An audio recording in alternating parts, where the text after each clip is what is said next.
Welcome back to podcast. Wuhui. Asik. Sedep. Aduh, gimana Pas? Kabar Pas? Sehat. Gua Sehat, sehat. ya? Lu gimana? Sehat. Makin bosan sih udah pasti. Iya, Ya, pasti. parah, kita ketemu seminggu sekali. Yes. Yang di rumah yang gue lakukan ya itu. Tapi lumayan lah ya. Maksudnya Lumayan. kita masih bisa ketemu kayak gini. Dan banyak yang menarik juga sih. Apa tuh? Muncul konten-konten YouTube baru. Iya, Dan benar. paling gua kesel adalah yang dulu itu yang Ah. ngeprank itu, tau gak lo yang dikasih Yang batu, waduh itu aduh, mereka mau pansos nih, Iya. tapi otaknya nih Nggak ada itu bro. kayaknya di. Nah, makanya nih kita bakal ngundang nih ya. Kita karena khusus hari ini lu ngomong itu dan nah itu dia dan tuh Pak Produser langsung cing nyapin orangnya gitu Aduh, kan, hebat banget yes. Pak Produser kita ya kan? sesuai permintaan Yes. kita juga, keluh kesah. kita mau ngomongin nih tentang jurnalistik. Jurnalistik, menarik. Nah, di otak lu jurnalistik tuh apa? Yang pertama kali muncul? yang udah Pasti wartawan. wartawan udah pasti. Yes. Ya, terus yang kedua nulis. Nah, Nah, ini gue mau lurusin. apa nih? Buat teman-teman yang mikir sama kayak dia juga, please, come on ya. Udah nggak zaman kayak gitu, men. Berarti bukan cuma hanya jadi wartawan dong, Enggak, ya? udah nggak cuma kayak gitu. Sekarang jurnalistik sudah berevolusi menjadi hal yang lebih seru, lebih fun, lebih lebih related sama kita.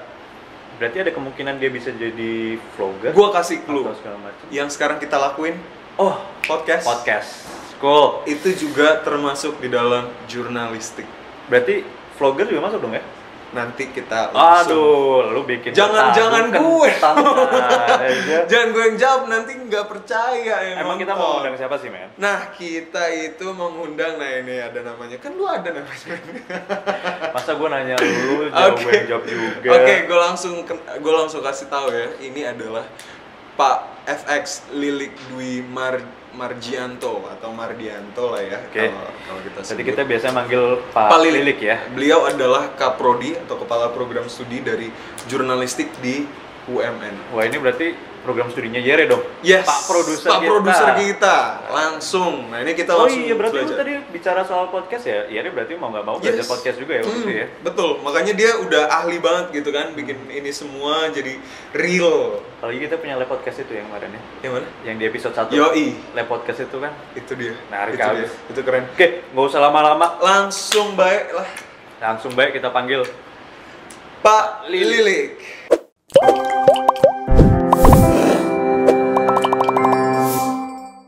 Oke. Pas kita udah kedatangan Pak Lilik. Yes, selamat datang. Selamat datang Pak Pak Lilik. Lilik. Pak Lilik, terima kasih banyak. Terima kasih banyak udah datang. Aduh, sampai Kita jatuh. yang terima kasih nih Mas Ang, terima Wih, kasih Pak. waduh. Sadis. Bisa aja sekali.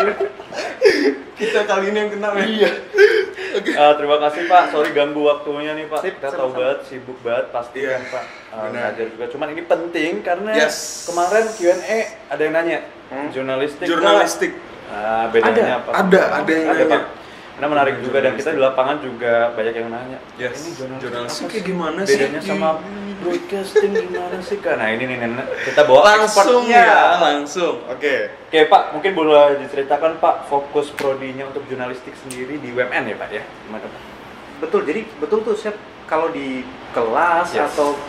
atau bahkan misalnya bikin training di luar gitu Yeah. sering ditanya tuh, atau bahkan sering ada yang nanya masuk jurnalistik kan jadi apa gitu ya. Yes. Nah itu dia, itu banyak banget pertanyaan. Nah kalau UMN memang sejak awal fokusnya jurnalistik itu mencakup banyak hal. Nah karena kita fokusnya digital media, Yes. maka kita nggak lagi tuh menghabiskan waktu untuk bicara media cetak dan sebagainya. Jadi kita fokus memang ke digital media dan fokus jurnalistik itu tidak melulu bicara soal wartawan. Kalau belajar jurnalistik bisa jadi wartawan itu pasti. Yes. Tapi pilihan karir kalau sekolah di jurnalistik terbuka luas, nggak cuma jadi wartawan. Apalagi kalau UMN fokusnya ke digital media, kita bergerak tuh ke arah yang media sosial Iya, dan sebagainya. Jadi gampangnya prodi jurnalistik itu merancang kurikulumnya itu untuk fit atau cocok bagi mereka yang pingin jadi produser konten yang ditayangkan di banyak platform, mulai dari media sosial yang sangat personal sampai ke TV ataupun ke media massa yang lain. Kontennya harus gimana? Kontennya harus menghibur, mendidik, dan bukan fiksi. Itu cuma syaratnya 3 itu. Asal kontennya menghibur, fun, ceria, ataupun bisa membawa orang menjadi lebih enjoy, itu masuk jurnalistik. Apalagi ditambah bumbu informatif atau mendidik, mendidik dan informatif.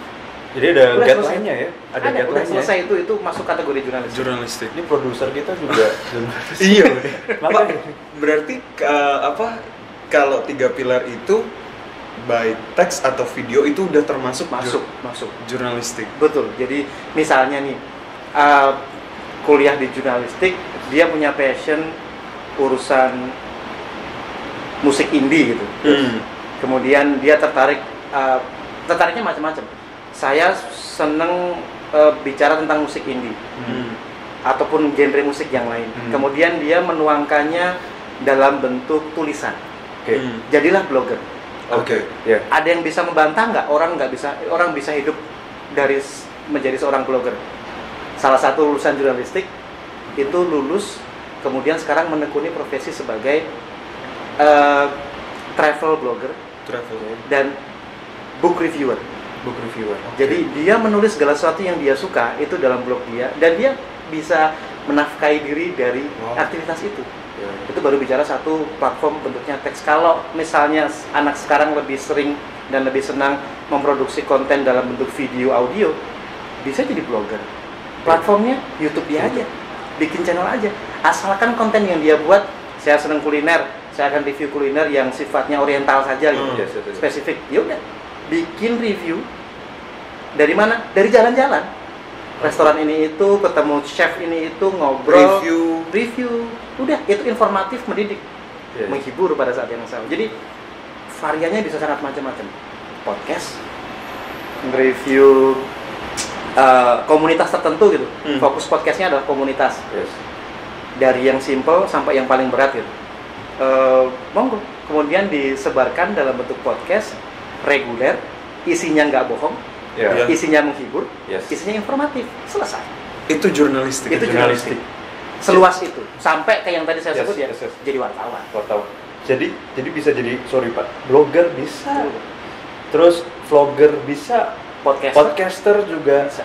Dan kami ada mata kuliahnya untuk setiap hal tersebut. Mata kuliah untuk itu semua ada juga. Ada. Keren.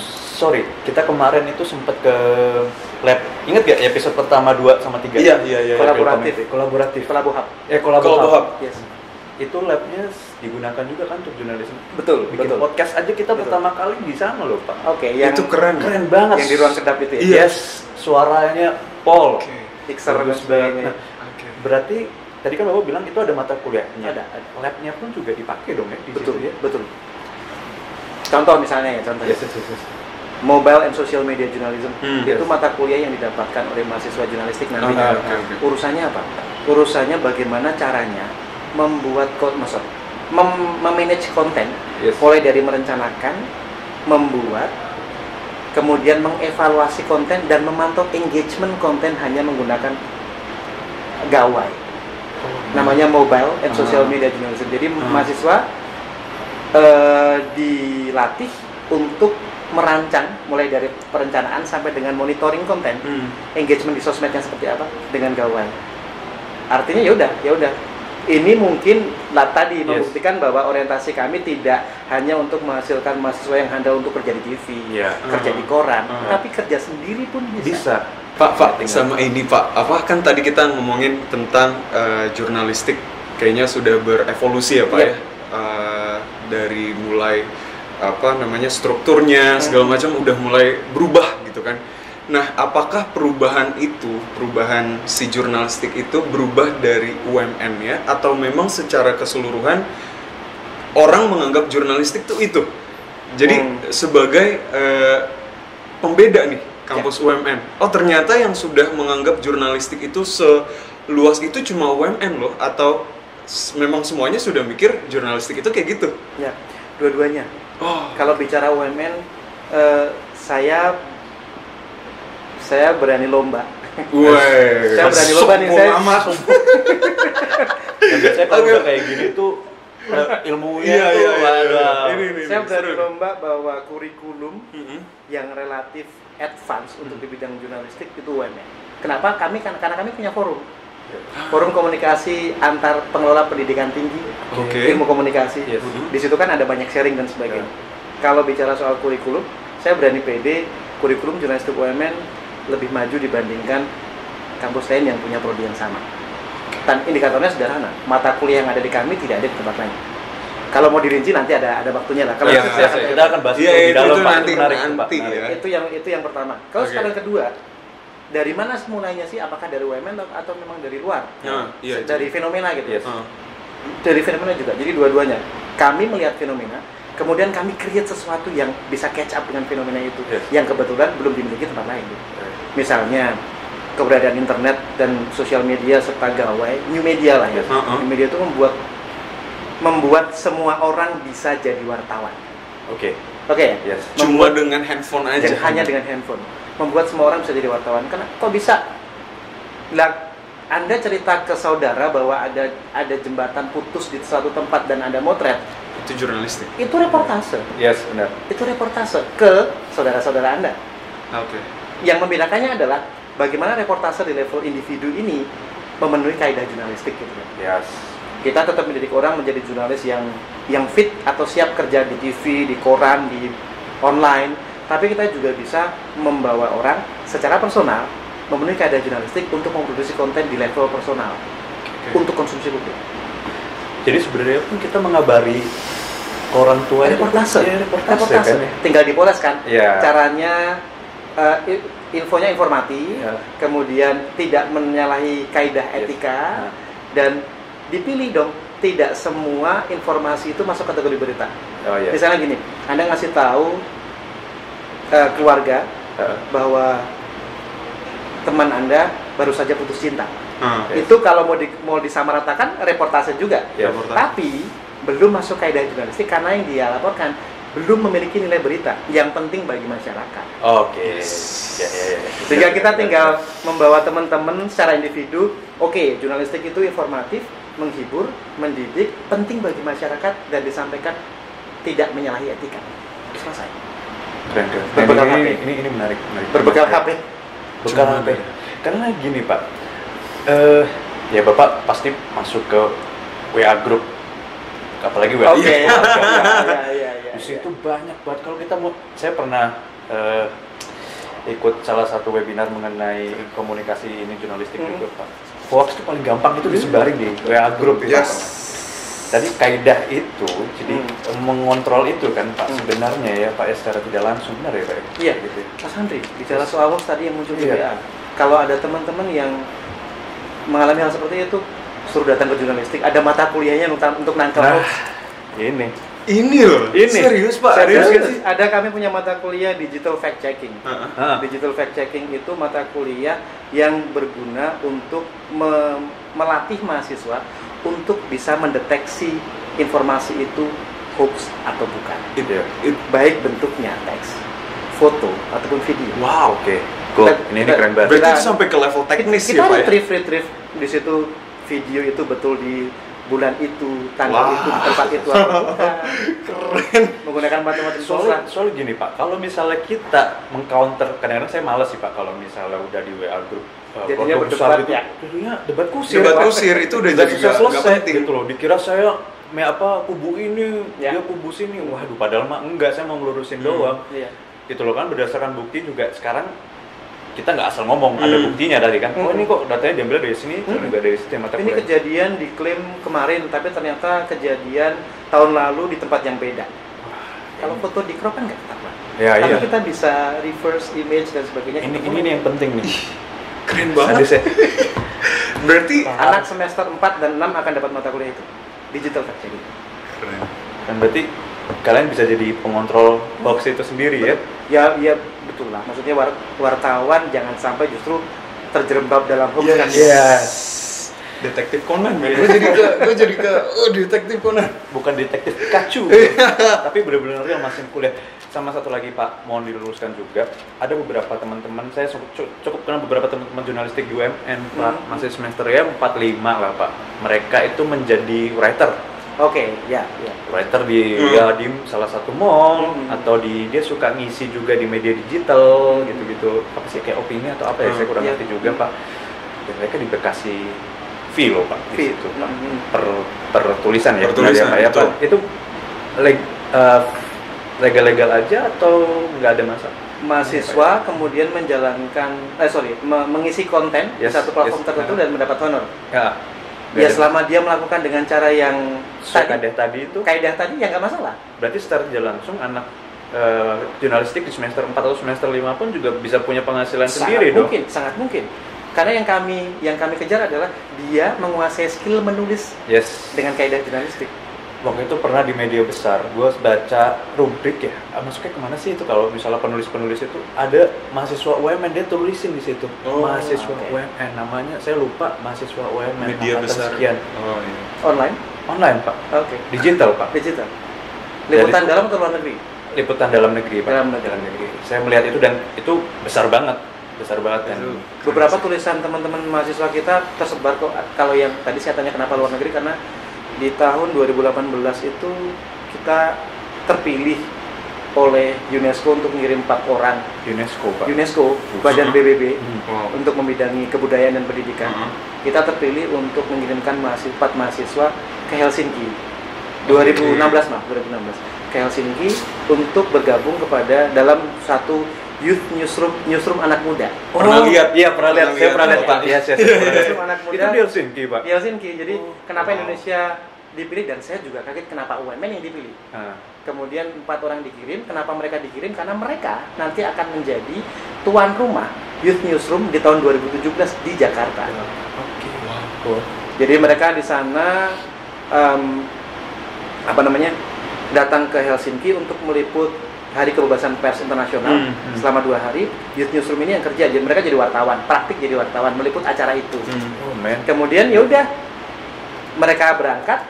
Kompas, saya nggak apa-apa. Silakan Pak. Kompas.com tahu itu dan mereka berpikir, loh ini kan anak yang sudah belajar jurnalistik dikirim ke Helsinki dan kami tidak mengirimkan wartawan ke sana. Ya kenapa nggak kami jadikan kontributor aja? Jadi 4 orang itu ikut acara di sana. Profit berita untuk Newsroom dan Profit berita untuk Kompas.com. Jadi waktu itu ada 23 berita naik di Kompas.com dengan satu tagline WordPress Freedom Day. Semua tulisannya di bawahnya ya dibuat oleh mahasiswa, namanya siapa, dia mahasiswa. Wow. Mungkin itu juga yang salah satu saya baca juga karena ada ini. Atau di Tempo juga ada. Sorry, berarti itu dibayar ya Pak ya? Kalau yang itu tidak ya. Yang Kompas.com tidak. Tapi ya. Untuk yang lain yang tadi kerja yang secara profesional tadi ya dibayar. Kenapa tidak? Karena basisnya kerjasama. Oh ya, benar. Cukup. Mereka dapat konten, kami dapat tempat untuk aktualisasi keterampilan. Iya, benar. Pak, kalau kita ngomongin tadi kan udah luas banget ya Pak, nyambung yang tadi lagi. Untuk prospek karir di anak-anak jurnalistik berarti juga bisa masuk ke perusahaan lalu dia jadi copywriter untuk marketing gitu misalnya, atau dari sisi skill dari sisi skill. Artinya kan kita tidak mungkin melarang orang untuk bekerja di tempat yang dia pilih. Betul. Artinya di jurnalistik Anda akan menguasai skill berikut ini, rentetan skill tuh.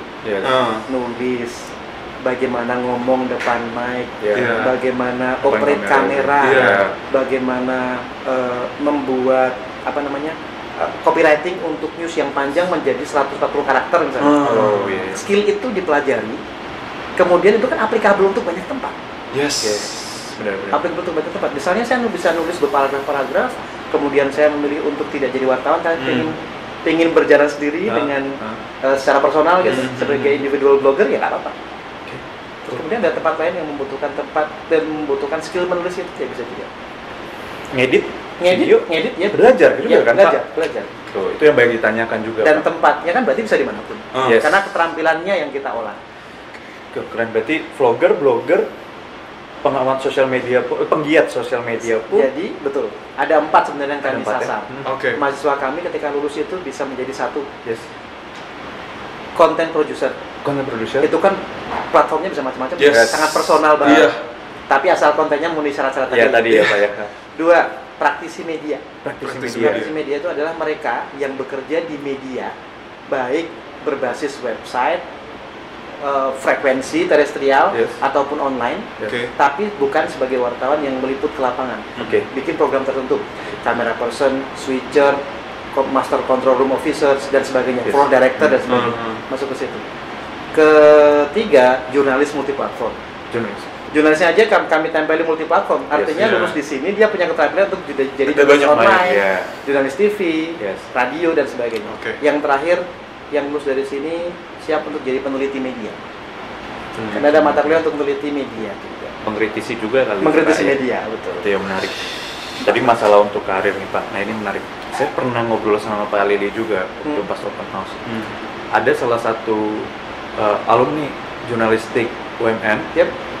menjadi bagian dari salah satu channel YouTube terbesar di Indonesia. Trans, ya? Yes, benar ya Pak ya. Trans Entertainment, ya betul. Trans Entertainment saya tadi nggak mau nyebut Pak. Sorry ya, maaf Benar. ya. Nah itu salah satunya adalah yang berkontribusi adalah Lulusan jurnalistik. Dia jadi kamera person. Oke. Oleh yang punya channel itu. jadi sudah terbukti ya Pak ya bahwa Iya. jurnalistik itu sebenarnya di UMN ya. Di UMN Betul. ini udah membantu mereka-mereka yang pengen jadi YouTuber versi Betul. kakap ya. Ya, Pas kakap ya. Pak, ini kita balik lagi nih. Sebentar aja, sebentar ya Pak Produser ya. Ini soalnya mungkin ada anak-anak yang mungkin tertarik sama jurnalistik, tapi nggak tahu sebenarnya skill apa sih yang diperlukan di sana ya, awal, ya. apa sih yang harus dipersiapkan sebelum jadi mahasiswa jurnalistik, atau dia harus baca dulu sebanyak mungkin, atau dia harus latihan atau gimana, atau boleh mungkin Pak dijelaskan? Kalau teman-teman kan mungkin ini akan didengar teman-teman SMA ya, Iya, betul, saya betul, sekolah lah ya. betul. Kalau saya simple sebenarnya. Ah, Simple trick. Kalau Anda punya bekal, bahasanya apa ya? Kalau Anda kepo, Ya. kalau Anda kepo, itu basic skill yang potensial untuk dipupuk kemudian menjadi mahasiswa UMN jurnalistik. Kepo dulu aja. Kepo dulu. Kepo dulu aja. Kemudian kan apa? Kalau kepo, kita pasti ingin tahu apa yang ada di balik sesuatu. Bener. betul. Tinggal nanti cari kita tahu. poles Biasa, keponya untuk hal-hal yang Iya, iya. positif. Oke. Keponya untuk hal-hal yang penting buat teman-teman saya, Yes. buat masyarakat. Itu Oke. dulu, kepo dulu. Oke. Kemudian nanti dengan berjalannya waktu kita akan tahu, oke, kepo ini akan lebih berbunyi ketika hasil keponya saya tuangkan dalam bentuk podcast. Oh, Oke. kok saya nggak bisa podcast, saya video aja deh. Kemudian keponya ke hal-hal yang penting bagi masyarakat, Yes. mendidik dan sebagainya. Udah, simple trick kepo. Paling sederhana. Bapak ingat ini nggak Pak? Ada salah satu YouTuber Korea tapi aslinya besar di sini Pak. Dia lagi di Korea. Dan ada media Korea itu jadi trending topik mengenai ABK kapal. Ya Pak ya. Itu awalnya bisa masuk ke Indonesia gara-gara di-up sama netizen Indonesia. Dia ngepost itu, Iya. diminta untuk ngepost itu, ngasih tahu, nerjemahin. Di-up, buset. Lu sekarang lihat subscribernya. Satu video tuh ditonton minimum 1 juta orang, men. Video yang lama-lama. Itu salah satu bentuk jurnalisme juga, informatif ya Pak ya. Nggak ngerugiin orang, ya tentu kalau ngeprank kan bukan konten. Aduh, kacau itu. Memberi informasi, menghibur orang, tapi tadi beretika. Yes. Jangan cuma sekedar pansos aja ya, Oke. tapi harus ada kaedahnya juga ya Pak. Nah ini mungkin Pak, aktivitas atau kegiatan sekaligus sama prestasinya mungkin ya Pak ya, bisa dijelasin Pak. Jadi kan tagline kan tadi mulai dari yang simple, kita mulai yang agak dikit-dikit serius deh. Yes, Misalnya serius. tagline kami itu, kami ngambil tagline gini, exploring new forms of journalism. Nah, Ya ini. Mengeksplorasi bentuk-bentuk baru di bidang dari jurnalisme. jurnalisme. Itu kenapa kami bahkan mulai dari bahwa jurnalistik itu bisa hidup dalam lingkungan podcast loh, dalam Oh, iya. lingkungan vlog. Jadi karena kami mengeksplorasi berbagai macam bentuk baru jurnalisme. Oke. Dan diselenggarakan dengan model pembelajaran experiential learning, Oke. pembelajaran berbasis pengalaman. Oleh karena itu, fokus kami tidak hanya membuat mahasiswa datang ke kelas online maupun di kelas offline, tapi membuat mereka punya pengalaman untuk kegiatan nyata di bidang jurnalistik. Itu kenapa kerjasama kami dengan banyak institusi kami kejar terus tuh. Dengan UNESCO, kenapa? Karena potensial ngirim mahasiswa ke Youth Newsroom. Yes. Dengan AJI, kenapa? Karena potensial ngirim mahasiswa ke dalam kompetisi bersama media-media yang lain.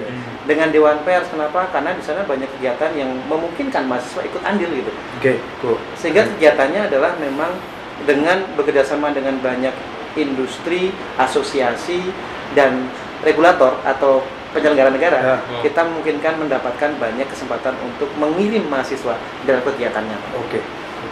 Bayangkan, 3 tahun berturut-turut, 2016, 17, 18 kita dipercaya jadi member Youth Newsroom oleh UNESCO di Helsinki, di Jakarta, itu sebagai tuan rumah, dan di Ghana. Jadi 3 kali berturut-turut. 3 kali berturut-turut. Berarti 3 tahun berturut-turut. 3 tahun berturut-turut. Sedap ya.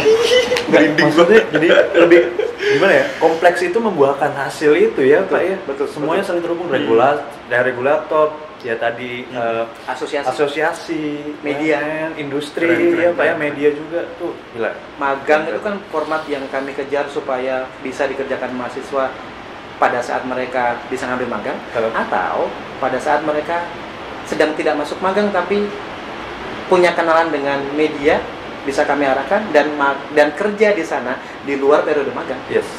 Artinya ya makanya tadi banyak ada mahasiswa kita yang sambil kuliah tapi jadi kontributor Kompas Muda gitu. Ya udah, bisa. Saya punya kenalan juga sama Kevas juga. Magangnya waktu itu di salah satu pertelevisian cukup baru, lisensinya yang megang cukup besar juga di sini, tapi sebenarnya dia aslinya di luar negeri Pak perusahaan ini. Nah, Bapak mungkin tahu Pak. Nah, ini portal berita, bukan portal sih apa Bukan, sih? bukan portal. Ya channel pertelevisian lah, Iya, tapi iya. aslinya dari luar negeri. Dari sana lah ya. Iya, jauh license-nya lah, Pak. ada yang megang juga Pak di sini dan dia awalnya itu magang di sana. Begitu lulus di sini langsung ditarik Pak. Jadi Kerja langsung? Yes, Banyak tanpa jalan. babi bu gitu langsung udah kerja aja di tempat kita. Jadi kalau teman-teman mahasiswa magang itu kan diakhiri dengan sidang magang. Dan pertanyaan yang selalu muncul dalam sidang itu adalah Anda ditawari kerja di sana, sebagian besar menjawab ya. Yes. Tapi memang tidak semuanya menerima. Oke. Kenapa? Masih skripsi Pak.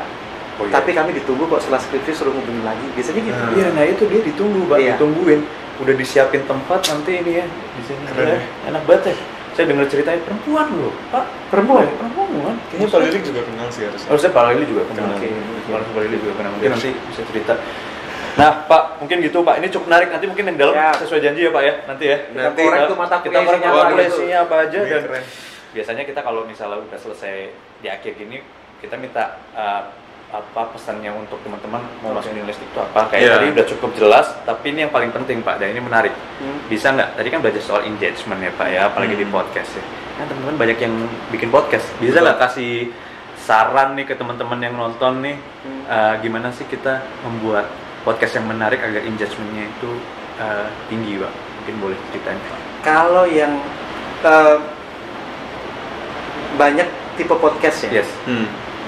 Dan pada akhirnya semuanya seperti menjadi sebuah keseragaman. Betul. Yes. Kalau menurut saya sih ciptakan diferensiasi. Tuh. Baik dari aspek konten ataupun format. Diferensiasi. Siap. Beda dulu sama yang lain pokoknya. Konten ataupun format. Format itu kan bisa gimmick, penyampaian dan Yes. sebagainya. Konten tentu. Konten dan sebagainya itu yang menurut saya penting. Nah, kalau jurnalistik kontennya nggak bisa ditawar. Selain konten yang tadi benar-benar ada, informatif, menghibur, sesuai etika. Oke. Tuh, pas. Sip. Lagi bikin podcast Siap. dia Pak, juga. Jadi teman-teman bikin diferensiasi. Betul. Formatnya dan kontennya. Yes, bagi yang punya cita-cita jadi YouTuber, kalau ditanya cita-cita kamu mau jadi apa? YouTuber.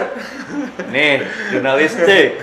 Udah jawabannya Konten, gitu. keren. Mungkin Pak Lili, Sip. terima kasih banyak. Terima kasih banyak, Terima Pak kasih Lili. banyak, Pak. Sudah diundang. Ya, Terima kasih baik. banyak. Sukses selalu. Siap, Pak. Buat podcast. Jangan kapok-kapok ya, Pak ya.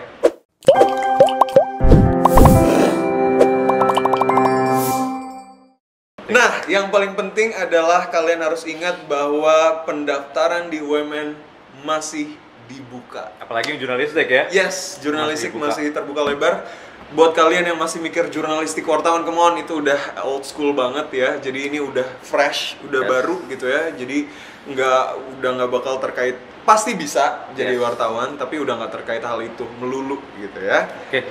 Langsung pendaftarannya gimana, men? Pendaftarannya kalian bisa cari informasinya dulu di www.umn.ac.id. Yes. Untuk pendaftaran di pmb.umn.ac.id. Yes. Dan promo bulan ini juga masih sama kayak Masih. bulan-bulan selanjutnya. Itu kita masih Sebelumnya. Bulan-bulan sebelumnya. sebelumnya, sorry.